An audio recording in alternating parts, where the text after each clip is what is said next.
हरे कृष्ण सज्जनों, मेरा नाम साधना है और मैं उत्तराखंड के केदार घाटी से हूँ। आज मैं आपके सम्मुख एक सत्य घटना को लेकर आई हूँ, जिसका शीर्षक है कि किस प्रकार नारायण ने हमारी मलेच्छों से रक्षा की, विधर्मियों से।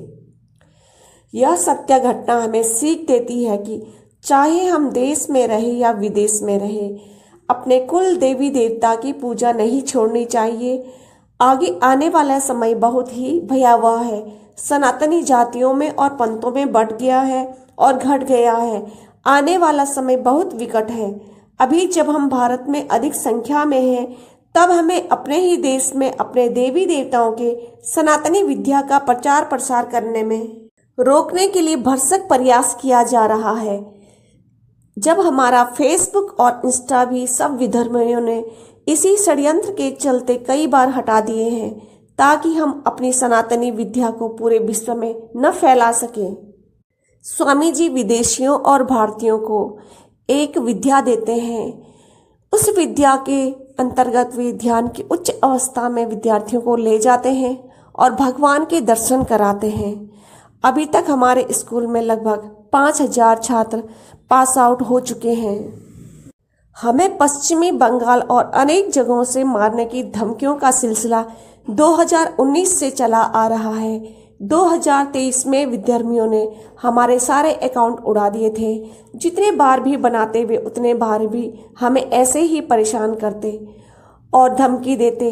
ये मलेच्छ रात के 2 बजे अनेकों दिन वीडियो कॉल करते, हम सारे नंबर ब्लॉक कर देते और ट्रू कॉलर में विधर्मियों के नाम से पता चल जाता कि कौन और कहां से धमकी दे रहा है हमें।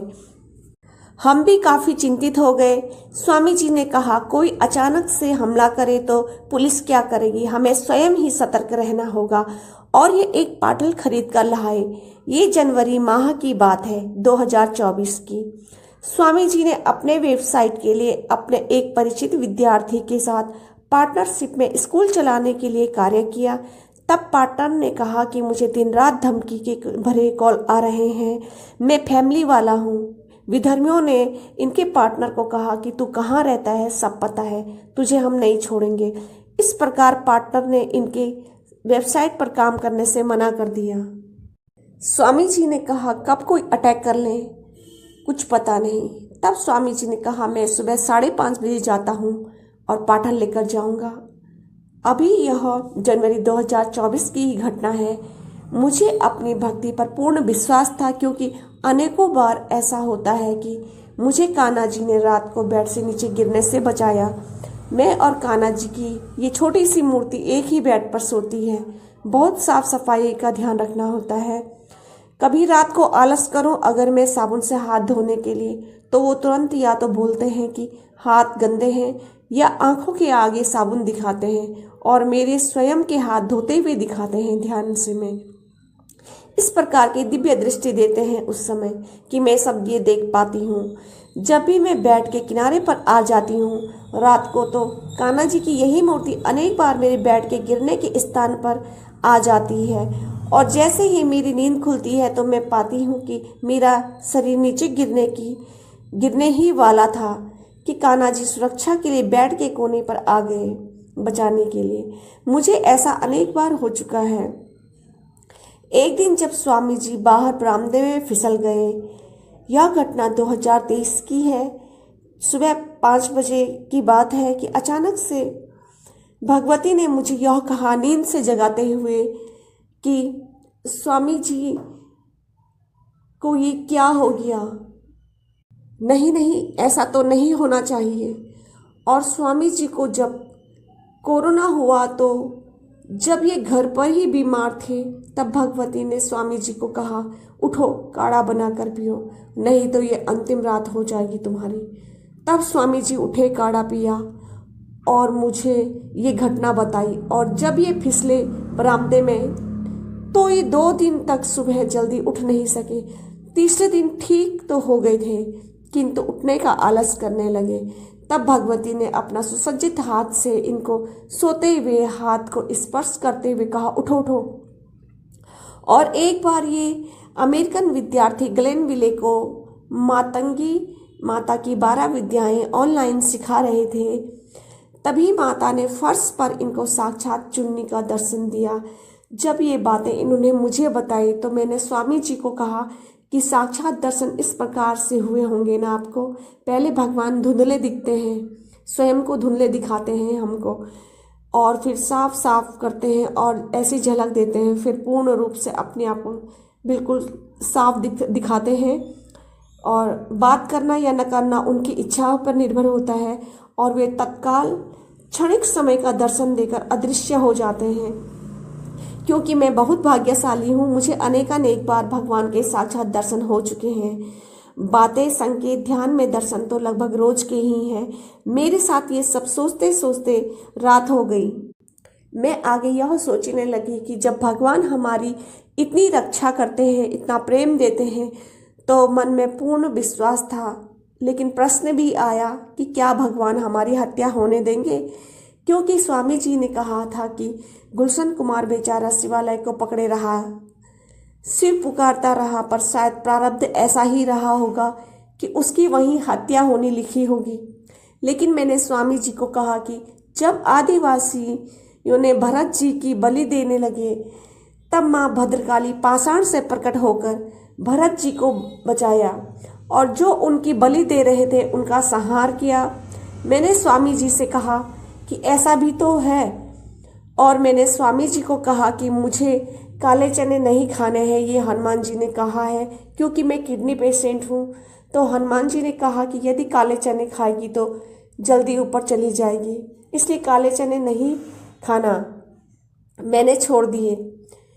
कान्हा जी ने कहा मुझे चावल नहीं खाना, मैंने ये भी छोड़ दिया। यदि लाइट चली जाए और फ्रिज का खाना बाद में मुझे खाना हो, तो ये छोटे से कान्हा ऐसे दिखाते हैं मुझे फ्रिज का खाना, ऐसा दिखाते हैं कि अपने हाथ में वो फ्रिज की प्लेट या कटोरा निकालते हैं जिसमें बासी खाना होता है, जो कि मुझे बाद में खाना होता है। और यदि लाइट चली जाए तो ये फ्रिज का दरवाज़ा खोलते हुए मुझे ऐसे दिव्य दृष्टि से दिखाते हैं, और उस खाने को अपने हाथ से जो है गाय के थाली में डालते हैं, ताकि वह मुझे यह दिखाते हैं कि तुम्हें यह खाना नहीं खाना, ताकि मैं बासी न खाऊं। जब मैं किसी धाम में जाती हूँ, मैं कौन से वस्त्र पहनूं, यह भी वही निर्णय लेते हैं और वही बताते हैं, संकेत देते हैं कि ये वस्त्र पहनो। जिस दिन भी मुझे कहीं से खुशी मिलती है या खुशी की सूचना मिलती है, तो प्रातः कान्हा जी खिलखिलाकर हंसते हैं बाल रूप में, और कहीं से दुख की सूचना आनी हो तो वो प्रातः ही अष्टपात करने लग जाते हैं। अब जब वो हमारी छोटी छोटी बातों में हमारा ध्यान रखते हैं, तो मन में ये प्रश्न आया कि क्या कान्हा जी हमारी हत्या विधर्मियों के हाथों होने देंगे? फिर मन में ऐसा भी ध्यान आया कि बागेश्वर धाम के महाराज तो सिक्योरिटी रखते हैं। इतनी बड़ी शक्ति, इतनी बड़ी कृपा होने के बावजूद भी मन में आया कि वह सिक्योरिटी क्यों रखते होंगे। और ऐसा भाव भी मन में आया कि क्या हम पर उनसे भी अधिक कृपा बरस रही है भगवान की। और रोज़ भगवान हमें जगाने के लिए आते हैं, मुझे तो अक्सर ही आते हैं जगाने के लिए। सुबह कभी कान्हा जी आते हैं, कभी भोले जी, कभी हनुमान जी, और कभी राधे जी, कभी भगवती। एक बार तो मैंने हनुमान जी के जन्मदिन पर अगले दिन उठने का वादा किया था और मैं नहीं उठी, तो उन्होंने मुझे प्रातः गधे से डराकर उठाया, और जब मैं पुनः सो गई तो उन्होंने तलवार निकाली और भागे मेरी ओर। तब मुझे याद आया कि मैंने इनसे वादा किया था कि हनुमान जी कल आपका जन्मदिन है, आपका जन्मदिन मैं मनाऊंगी। ऐसी ऐसी अचंभित कर देने वाली लीलाएं हमारे साथ होती है। इसलिए फिर सोचा मन ने कि क्या भगवान की कृपा हम पर बागेश्वर धाम से अधिक है? ऐसा सोचते सोचते मैं रात्रि को सो गई। अगले दिन जब स्वामी जी पाठल साथ लेकर जाने लगे स्कूल, तो मैंने कहा स्वामी जी मत ले जाओ, सब कान्हा जी पर छोड़ दो, क्योंकि आप गुलशन कुमार को देख रहे हो और मैं भरत जी को। जब भरत जी के लिए भद्रकाली माता पाषाण से प्रकट हो सकती है, तो हमारे लिए क्यों नहीं? मैंने कहा मत ले जाओ पाठल। तब इन्होंने घर में ही पाठल छोड़ी। स्कूल जंगल में था तो वो चले गए। फिर स्वामी जी स्कूल तो चले गए, लेकिन मैं चिंतित होने लगी और सोचने लगी कि यदि इनकी हत्या हो गई तो मैं तो नदी में कूद जाऊंगी। ऐसा मैंने मन में सोचा। तभी प्रातः जब मैं जगी तो एक अदृश्य शक्ति ने पुरुष की आवाज में मुझसे कहा कि अब जो भी होगा नारायण की इच्छा से होगा। तो मैं समझ गई कि प्रभु ने हमें सुरक्षा कवच में ले रखा है। तब से हम दोनों ही निडर होकर जीने लगे। मेरा यहाँ सज्जनों इस घटना को कहने का एकमात्र यह आशय है कि आने वाला समय बहुत भयावह व विकट है। इसलिए समय रहते भगवान के साथ इतना प्रगाढ़ संबंध बना लो कि तुम्हें विश्वास हो जाए कि विधर्मी हमारा कुछ कर नहीं पाएंगे। इसलिए समय रहते भगवान की भक्ति करो और निस्वार्थ भाव से करो। इसके लिए भगवान में खोना होगा पूर्ण समर्पण। आपकी भक्ति की तड़प ऐसी होनी चाहिए जैसे प्रेमी प्रेमिका के लिए तड़पता है। तब देखना सज्जनों, आपका भगवान के साथ अटूट संबंध बन जाएगा और भगवान आपको सुरक्षा कवच प्रदान करेंगे। वे लीला के माध्यम से आपको बता देंगे कि तुम्हें मैंने शरण में ले लिया है। और फिर जब भगवान एक बार पकड़ लेते हैं तब वो उसको कभी नहीं छोड़ते। इसलिए सज्जनों, मैंने ये वीडियो बनाई है। समय रहते ही स्वयं को सुरक्षित कर लो। जब बहुसंख्यक होके हमारे देश में हमारा ये हाल है सनातनियों का कि हमें अपने ही देश में अपने देवी देवताओं की पूजा नहीं करने दे रहे, मारने के पीछे पड़े हैं, हत्या करना चाहते हैं, तो सोचो जिस दिन हिंदू अल्पसंख्यक हो जाएगा तब हमारा क्या होगा। इसलिए कह रही हूँ कि भगवान को वश में कर लो, अभी मौका है। बिना भक्ति करे अंत में चिल्लाओगे बचाओ बचाओ प्रभु, तो भगवान कहेंगे अरे मतलबी आज आ रही तुझे मेरी याद। इसलिए स्वार्थवश भगवान की पूजा न करे, न बेटा न धन संपदा के लिए पूजा करे, सिर्फ भगवान के हो जाइए। मैं यहाँ बिल्कुल ये नहीं कह रही कि आप मेरी तरह समाज से कट जाइए, आप सन्यासी बन जाइए, नहीं। आप गृहस्थ हो, बचे समय का सदुपयोग माला जाप करके कीजिए।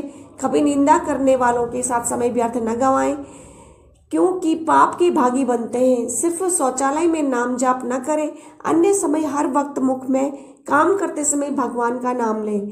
भगवान ने प्याज लहसुन और मशरूम ये तीनों चीजें न बनाने के लिए कहा हमें। मुझे तो कहा है तो मैंने स्वामी जी को कहा और हम दोनों ने ही ये तीनों चीज त्याग दिया है। आप भी इसे जीवन में अवश्य उतारिएगा। आप जो ये वीडियो में देख रहे हैं ये वृद्ध व्यक्ति, तो ये मध्य प्रदेश नर्मदापुरम से हैं और ये अपना अनुभव बताते हैं कि जब वे शिवलोक गए, नंदी महाराज जी से उनकी बात हुई तो नंदी महाराज जी ने कुछ गुप्त मंत्र उनको दिए और कहा कि ये धरती पे नहीं कहना है किसी से, और अन्य बातें कही। उन्होंने उनके ऊपर फूल माला डाली और कहा कि उन्होंने मुझसे बात भी की। उसके बाद इन्होंने काफ़ी अपने अनुभव बताए। इसके भी अलावा जो है अनेकों विद्यार्थियों ने अपने अपने अनुभव जो है शेयर किए हैं। और एक जो ये विद्यार्थी है ये यूएसए से सॉफ्टवेयर इंजीनियर है, तो ये कहता है कि मैं तीनों लोग घूम के आया था और मुझे साक्षात शिव पार्वती के दर्शन हुए। मैंने नारायण जी के भी दर्शन किए हैं और मैं तीनों लोग घूम के आया हूँ। इसके बाद जो है आप जो ये वीडियो में देख रहे हैं इन व्यक्तियों को हिलते हुए, तो ये चक्रभेदन की मध्य अवस्था में है।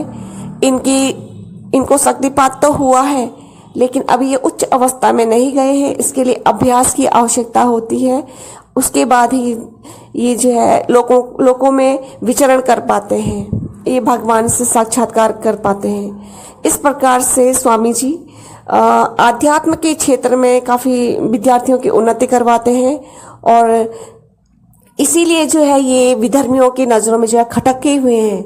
ये चाहते हैं कि ये क्यों अपने धर्म का प्रचार प्रसार कर रहे हैं, और इस चीज़ से ही उनको दुश्मनी है कि ये हिंदू धर्म का प्रचार क्यों कर रहे हैं, क्योंकि अधिकांश विद्यार्थी हमारे विदेशी ही होते हैं।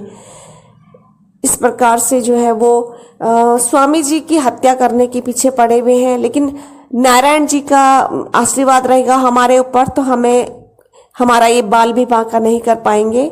हमें अपनी भक्ति पर पूर्ण विश्वास है और अब हमने सोचना भी छोड़ दिया है। सब नारायण के पूर्ण समर्पण हो गए हैं कि जैसे नारायण की इच्छा। तो बंधुओं, आप भी माला जाप कीजिएगा, और ओम नमो भगवते वासुदेव का जाप भी कीजिएगा। ये बहुत अच्छा मंत्र है। इस मंत्र को ही मैंने स्वेच्छा से किया तो मैं बहुत अच्छी आध्यात्मिक उन्नति कर पाई, इसलिए ही मैं आपको बोल रही हूँ। बाद बाकी आपकी स्वेच्छा है, आप हरे कृष्ण हरे रामा करें या राधा राधे करें या राम करें, सब एक ही है, सब रूप में भगवान है। आप किसी को भी मान लीजिए। आपका दिन मंगलमय हो। हरे कृष्णा हरि बोल।